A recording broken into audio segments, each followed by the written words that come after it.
I want you to be aware that we have chosen to celebrate the Africa Month by talking about the Agenda 2063, which you are looking at. And there are 7 aspirants that, as you look across the screen, that are being dealt with. So 2 of us, Dr. Medisa took 2 of them. I took 2 that I'm going to discuss today, and the rest of our colleagues took 1 each, to make sure that we help us and help the church, if you would, to understand and see how we can, as theological institution, engage with this document. So as I said, I'm focusing on 2 aspirants. The first aspirant is a prosperous Africa based on inclusive and sustainable development. And the second aspirant is an integrated continent, politically united, based on the ideals of Pan-Africanism and the vision of Africa's Renaissance. So with that said, allow me to take you through to what I've prepared for you today. I will admit that I'm not going to do justice at reading the whole paper that I've prepared. The idea is not to do so. The idea is for me to frame, idea is for me to engage you and invite you into a conversation that will allow you to engage this document and in your own strength, in your own ability, be able to ask yourself, what can I do to make sure that this is done? Now, I'll start somewhere where I'm most comfortable. My engagement with the document in detail, it was during the writing of my thesis, and in the introduction of my thesis, I found it important to start and frame my topic and introduce my topic from that particular vantage. My thesis that was entitled Higher Education Policies and Institutional Theological Needs, a practical theological exploration with specific reference to private theological institutions in South Africa. It was therefore important that I allow the work that was about to come, especially theological education and training, in the bigger scope of how does Agenda 2063 embrace this or even reject this? Now, all of us here, given that we are at the theological institution, I'm sure we can agree that theological education and training are fundamental to the church. In fact, they are a fundamental part of the church. And this is present, past, and future. And also they are essential in contributing to human development. The genesis of the church centers itself in the Missio Dei. And it was Damas who said that the doctrine of Missio Dei is God the Father sending the Son, and God the Father and Son sending the Spirit. And then the Father, the Son, and the Spirit sending the church, thus positioning the church as the sent one in God's mission. Now, you'll also agree that the contribution of human development that is played by theological education and training are captured well in the Agenda 2063. And if you don't know that yet, I'll make sure that you understand that. So in the Africa we want, which is what we call an Africa blueprint and a master plan for transforming Africa into a global powerhouse for the future, it is in this agenda that we're about to talk about that it demands the continent to prioritize education and training as one of its strategic pillars for the development of the continent. So in case, my friends, you have not heard anything about Agenda 2063, I'm hoping that introduction allows you to understand it's not a document that's written somewhere by political leaders that has nothing to do with you. In fact, it has everything to do with you. And because it is my intention to introduce this topic to you and this document to you, allow me to tell you a little bit more, some background regarding the Agenda 2063, the Africa that we want. I want you to realize that Africa that we want, this document, is a shared strategic framework for inclusive growth and sustainable development. And it was developed through a people-driven process and was adopted in January 2015 in Addis Ababa, Ethiopia, by the 24th Africa Union Assembly of Heads of States and Government. And this was after the 18 months extensive consultation with all formations of Africa or African society. It has been 50 years since the first 33 independent African states gathered in the same place, Addis Ababa, Ethiopia, to form what we now know as OAU, or the Organization of African Union. And the continent, after 50 years, is now looking ahead for the next 50 years. And it was at this occasion of the Golden Jubilee that the OAU in May 2013 decided that African leadership have to make a concerted effort. And in that concerted effort, they acknowledge that there's been past achievements, there's been challenges, and now they thought it's time that we rededicate ourselves, or they dedicate themselves to what you call a Pan-African vision, which is an integrated, prosperous, and peaceful Africa, driven by its citizens and representing a dynamic force in the international arena. The outcomes of that consultation, I could summarize it into three into 3 points, which I'll share later. But before I do those summary, I want to remind you that the 7 aspirants which represent vision, or the vision of 2063, are as follows, as I've already highlighted 2 of them: a prosperous Africa based on an inclusive growth and sustainable development. I'm hoping, as I say so many times, it will somehow find place in your thinking, that you are able to ask yourself, what does this mean? The second one is an integrated continent, politically united, based on the ideas, or ideals rather, of Pan-Africanism and the vision of African Renaissance. The third one, an Africa of good governance that respects human rights, justice, and the rule of law. The fourth one, a peaceful and secure Africa.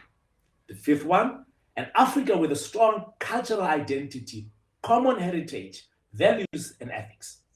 The sixth one, an Africa whose development is people-driven, relying on the potential of African people, especially women, youth, and caring for children. And lastly, Africa as a strong, united, resilient, and influential global player and partner. So friends and colleagues, I want you to understand that this vision has to be put into action. This vision has to be practical. This vision, even though you and I are talking about it almost 10 years later, 2013, now it's 9 years to be exact, in May, it's not too late. I understand that in Africa they have a thing that better late than never. Well, here we are, 9 years later. The implementation has taken place, and the fact that you and I are talking about it, this is part of that very same implementation. So the strategic viewpoint and framework of implementing this vision is in threefold. One, the vision for 2063, which is highlighted by the 7 aspirants towards Africa that we want by 2063. So all these goals, all these aspirants, we're supposed to achieve them by 2063. Hence, we call it Agenda 2063. The second point in this plan would talk about the transformational framework, where we're measuring the progress as to what must be done to attain the vision for 2063. And we need to evaluate this by nation, region by region, eventually continental level. Lastly, how are we going to make this happen? This outlines the how to get there of the Agenda 2063. So I hope this background helps you and put you at ease as to what we are about to talk about. I want to acknowledge that many of my colleagues, or some of my colleagues, will do different things. Some of them will analyze, some of them will explain, some of them will critique, and that's all in the nature of academic work. However, I am choosing a different path today. I am choosing to follow an appreciative inquiry method because there is so much to appreciate in this time, and also it might help to arrive, especially as you're framing it. So I'll start by telling you something that I've known for years, and I have since observed it, and I see it across every time there's something big. I think in 2010, South Africa hosted the World Soccer World Cup, and that was one great event. And even in that great event, these groups of people I'm about to tell you about were present then. Who am I talking about? It is clear to me that in the face of every big change, there are always 4 groupings of people: the pioneers, the supporters, the spectators, and the commentators. You see, the pioneers and the supporters are invested, committed, and they choose to become part of the change. However, the spectators and commentators, which are always present, they are only committed to the satisfaction of their viewing and conversation pleasure. Their job, their interest is not to be committed to anything, or rather to be part of anything or to build anything. Their job is only to talk about what happens. Their job is only to observe and watch what's happening. It is my intention this afternoon to give an appreciative analysis. Somehow I need to go back to my base, and I come to this task motivated by the counsel I received from the book of Isaiah 61, verse 4, and it says, "And they shall build old ruins, they shall raise former desolations, they shall repair the ruined cities, the desolation of many generations." It was, however, Mahoba who helped us to understand that in Tunis, on the 13th of June 1994, Nelson Mandela, who was then the first democratic president, made his first speech at OAU summit. And I want to quote what he said on that day. He said, "In a distant days of antiquity, a Roman sentenced an African city to death. Carthage must be destroyed." And Carthage was destroyed. Many of you don't even know who Carthage and where Carthage was because it was destroyed. Today, as we wander among its ruins, only our imagination and historical records enable us to appreciate its magnificence. Only our African being makes it impossible for us to hear the piteous cries of the victims of the vengeance of the Roman Empire. Nelson Mandela continued to say, "And yet we can say that all human civilization rests on the foundation such as the ruins of African city of Carthage.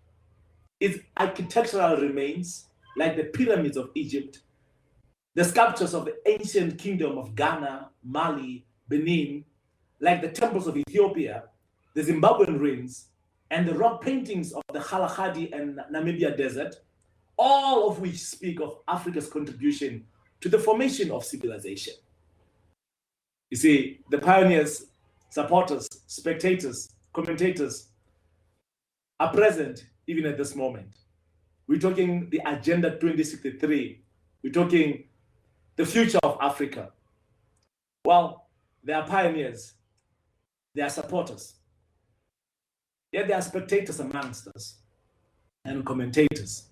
Oh, I wish and I pray that somehow we can choose to be supporters if we can't be pioneers. Many questions are present from all sides. The pessimists will pose questions to influence the status quo, and the optimists seems like they've finally woken up and they've taken a stand and they're asking questions of their own, without ignoring the famous questions such as, what is Africa? Is the name Africa even legitimate? Who is an African? In fact, who can be an African? Questions such as, what about race and racism?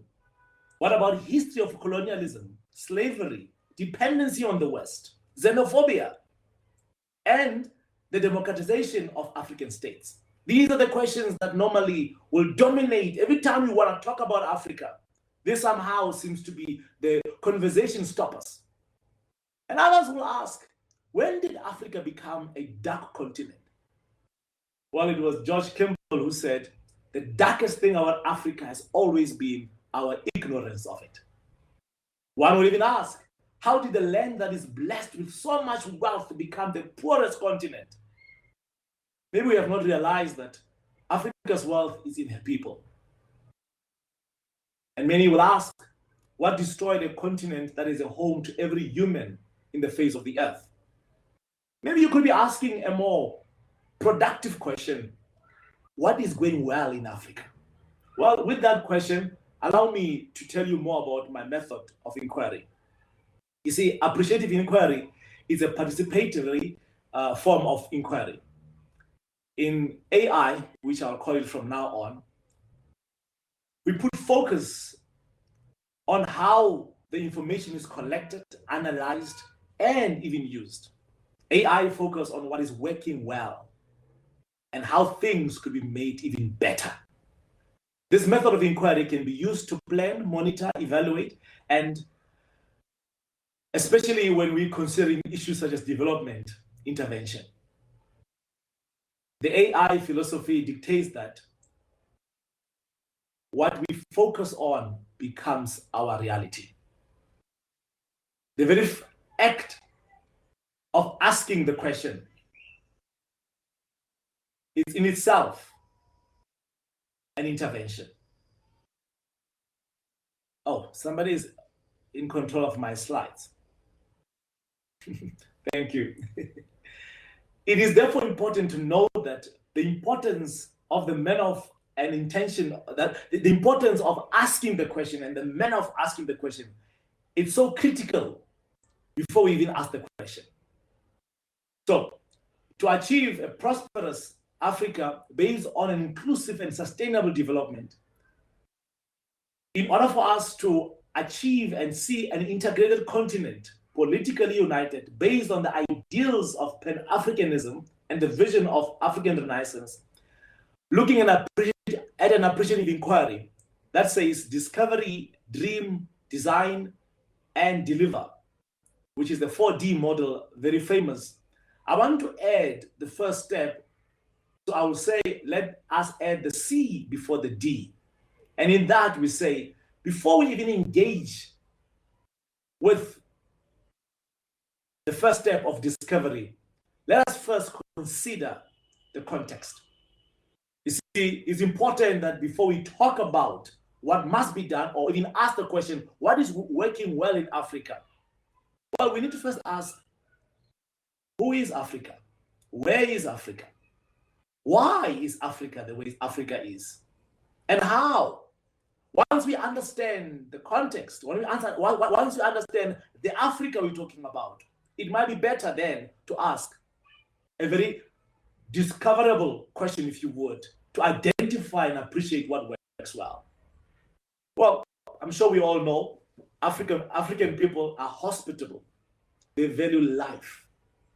Many of us will adhere and embrace the principles of Ubuntu, which are founded on the pillars that are interpersonal values, intrapersonal values, and environmental values.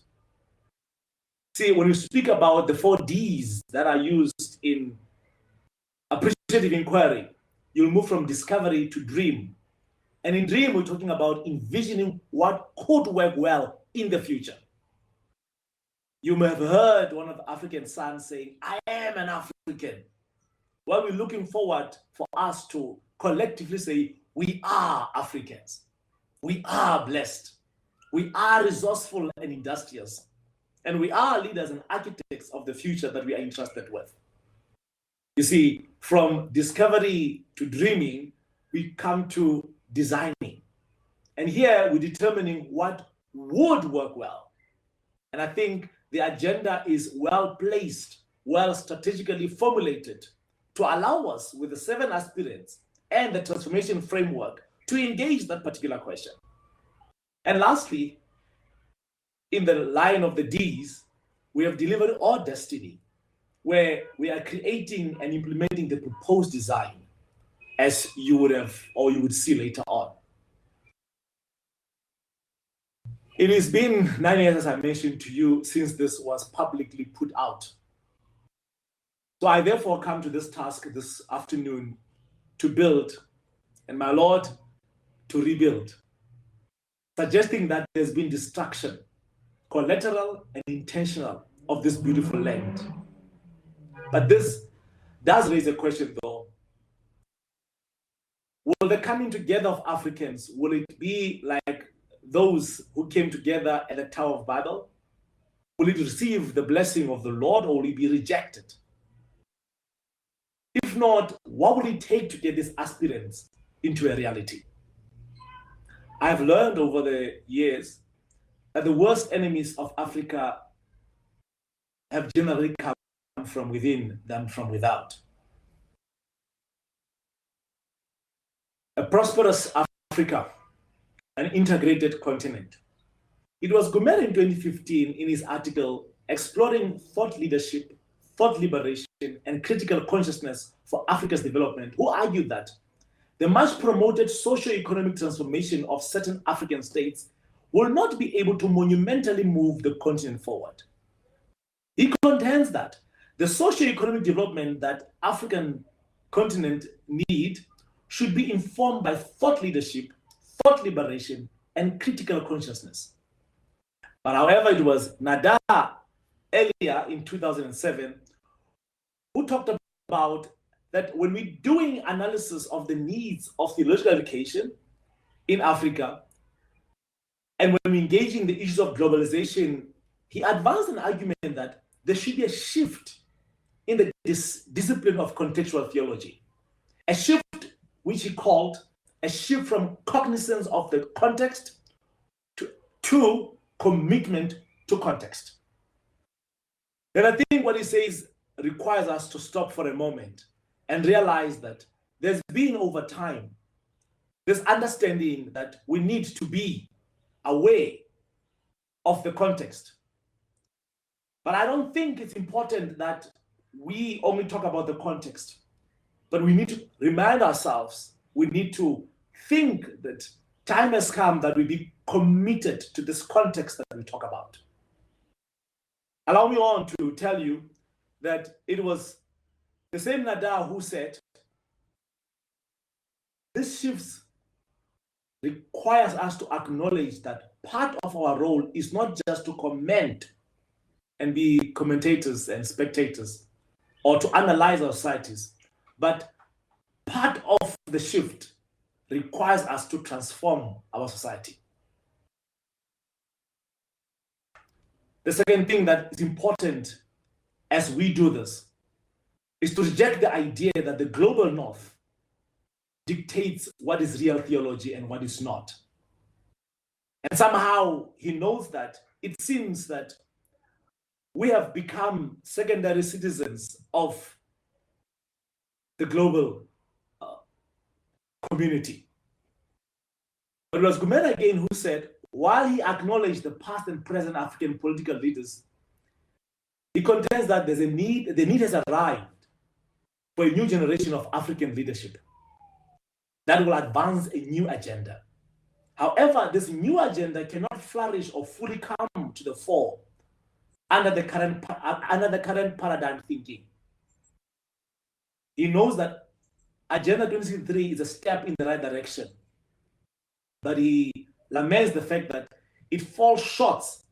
It falls short because it would seem that Africa hopes for assistance from others in advancing this well thought through document. And this brings me to a very important discussion with you. You see, in Africa, it's a custom. Before you ask anybody for help, you first establish what it is that you have. In the Basutus and the Tswana and Batswanas, they would scream in times of trouble and say, "Homiweti," or Amakaosa would say, "Yeyele," meaning my cow has fallen in the ditch and I need help to get it out. Now, it's important that you understand that we cannot, as Africans, always have the hands out looking forward for help from others before we even figure out, can we even help ourselves? It was Smith who said, the goal of theology is to discern the will of God in our context so that we might live and act in ways that are faithful to Him. He further postulated that the task of theology is to interpret God's will in our world in such a way that the timeless truth of God can speak afresh to the time bound of people of God. So our task is to systematize and contextualize God's word. So friends, I want to invite you today, as we think and we will think through this document and also its aspirants or the aspirants that are proposed in it. Then we think in terms of where we are as theological institutions. What does this mean for us? How can we partner? What will it do if we just simply ignore it? Or what benefit can it be? It was Frost in 2018 who says, for us to be able to theologically frame theological education for the next century, we need to promote what you call missional paradigm.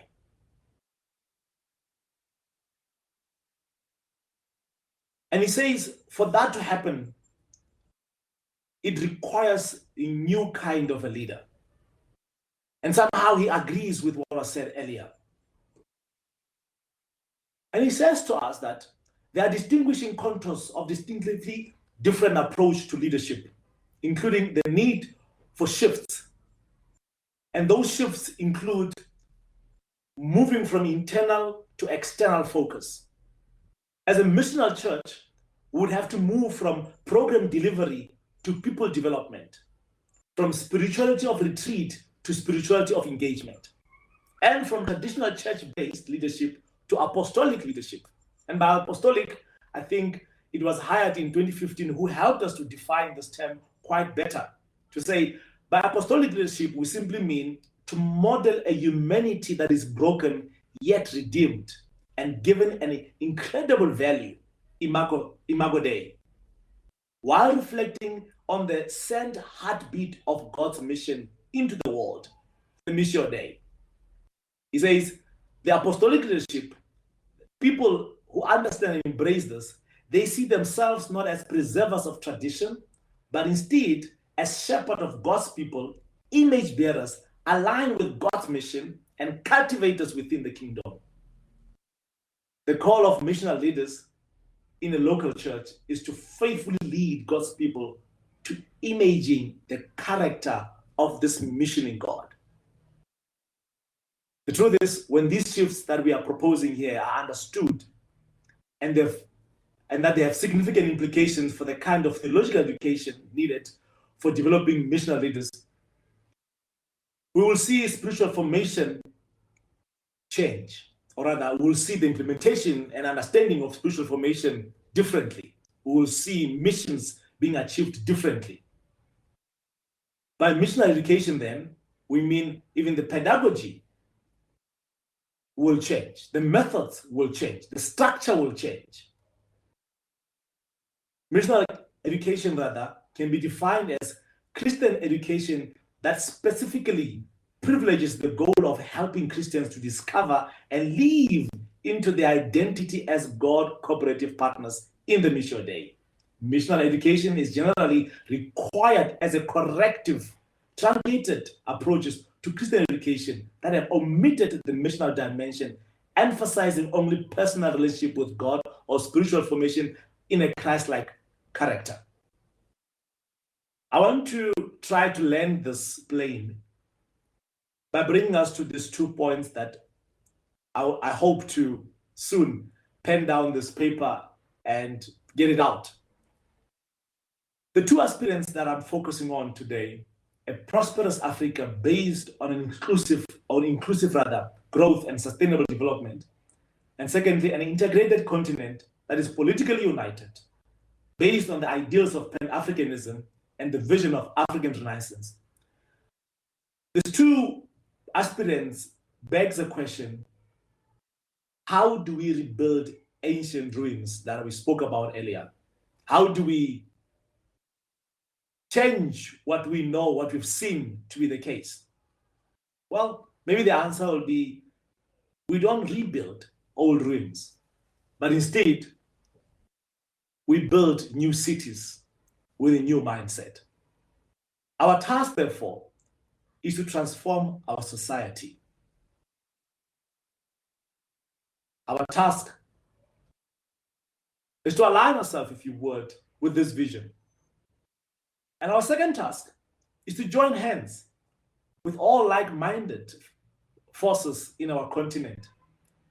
People who are convinced that people of Africa share a common destiny.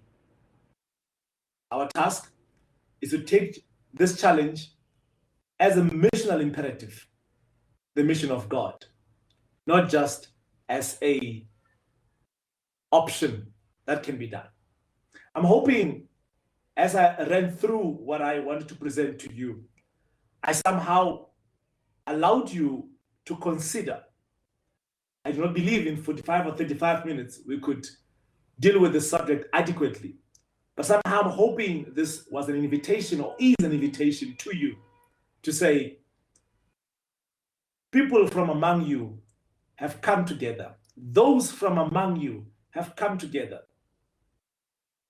And they're building old cities. They are rebuilding Africa. Would it be possible? Is it even possible for you to say, I will not stand aside and be a spectator and a commentator of how bad Africa is, but I'll start asking relevant questions. I'll start asking questions that allow me and allow the rest of Africa into a conversation that will allow us to rebuild Africa. I want to park there, and I want to invite you into a conversation, as I said.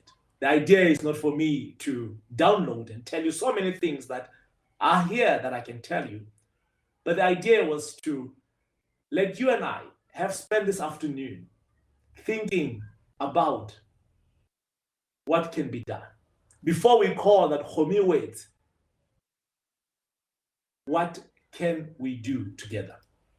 So I want to invite you, and I want to ask the moderators to allow even the chat box to open. And those of you who might have questions and you may want to ask, please start typing them. I think it's important that we tell our story. Yes, retell our story. It's about time that we reconstruct the processes that are needed to rebuild our continent, that we reimagine an Africa that is healed, that is whole, that is ready to participate in its own story.